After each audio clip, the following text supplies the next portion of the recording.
এখন আপনি আমাকে কোন দিক দেখাবেন? 71-এ যে আলবদর, তারপরে রাজাকার বলে, এই দিকটা দেখাবেন? আমি আপনাকে একটি কথা ব্যক্ত করতে চাই।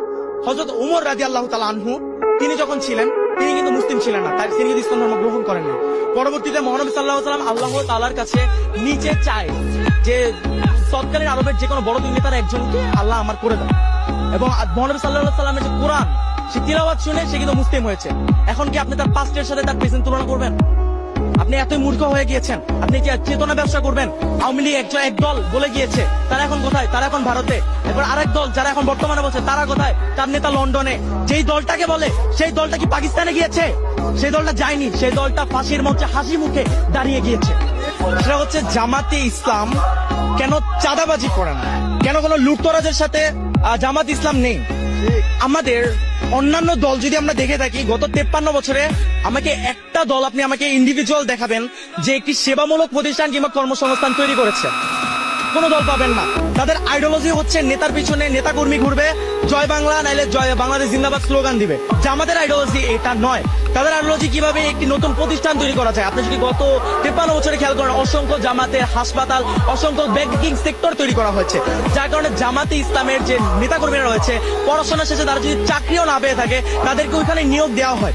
বিএনপি, আমার আপনাদের সকলের কাছে একটা প্রশ্ন, বর্তমানে এখন আপনি আমাকে কোন দিক দেখাবেন? 71-এ যে আলবদর, তারপরে রাজাকার বলে, এই দিকটা দেখাবেন? আমি আপনাকে একটি কথা ব্যক্ত করতে চাই। হযরত উমর রাদিয়াল্লাহু তাআলা আনহু তিনি যখন ছিলেন, তিনি কিন্তু মুসলিম ছিলেন না, তিনি কিন্তু ইসলাম ধর্ম গ্রহণ করেন না।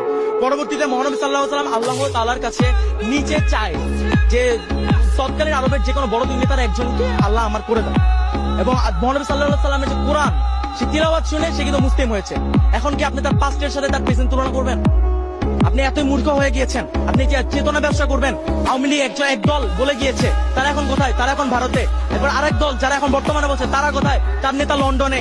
যেই দলটাকে বলে সেই দলটা কি পাকিস্তানে গিয়েছে? সেই দলটা যায়নি, সেই দলটা ফাঁসির মঞ্চে হাসি মুখে দাঁড়িয়ে গিয়েছে।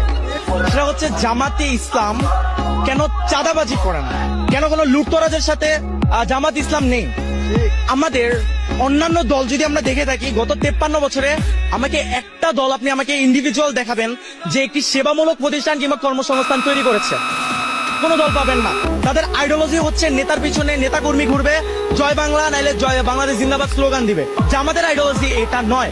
তাদের আইডিওলজি কিভাবে একটি নতুন প্রতিষ্ঠান তৈরি করা যায়। আপনি যদি গত 53 বছরে খেয়াল করেন, অসংখ্য জামাতের হাসপাতাল, অসংখ্য ব্যাংকিং সেক্টর তৈরি করা হয়েছে, যার কারণে জামাতে ইসলামের যে নেতা কর্মীরা রয়েছে পড়াশোনা শেষে তারা যদি চাকরিও না পেয়ে থাকে তাদেরকে ওইখানে নিয়োগ দেওয়া হয়। বিএনপি, আমার আপনাদের সকলের কাছে একটা প্রশ্ন, বর্তমানে